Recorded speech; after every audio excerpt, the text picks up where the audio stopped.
ఇందులో చేశాను ఇవాళ వెజిటేబుల్ పులావ్ చేశాను. సింపుల్ ఫుడ్ చేశాను ఇవాళ, ఏది హెవీగా చేయలేదు. ఇవాళ అంతా వెజ్ మీలే అనమాట ఇంట్లో.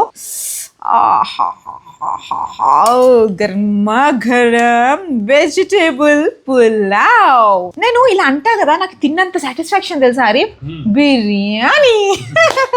సో ఇది వచ్చేసి పన్నీర్ బటర్ మసాలా. ఇది నేను చేశాను అనుకుంటున్నారా? లేదండి, నిన్న నైట్ మేము హోటల్ నుంచి ఆర్డర్ చేసాం చపాతీలోకి కర్రీ కావాలని. అందులో పాపం ఎంత నూనె వేసారంటే, ఈ నూనెతో ఇంకో 2-3 కర్రీలు వండేయచ్చు బాబు, అంత నూనె వేసారు. మంచిది కాదు. మేము అసలు మీరు చూడండి, నా పులావ్లో ఒక డ్రాప్ అయిన ఆయిల్ ఉంటుందా? నేను వెయ్యను. నేను ఎక్కువ కొంచెం గీ వేస్తా తప్ప ఎక్కువ నూనెలు అవి నేను వాడను. సో ఇవాళ సింపుల్ ఫుడ్ ఏంటంటే vegetable pulao with paneer butter masala. మైరాకి చెప్పకు, నువ్వు ఇంట్లో చేశానని చెప్పు పన్నీర్ బటర్ మసాలా, లేకపోతే అది తినదు. ఓకే, ఇట్లా బుజ్జి ప్లేట్లో తిన్నాం అనుకోండి, సగం వెయిట్ లాస్ ఇలాగే అయిపోతాం క్వాంటిటీ అనేది.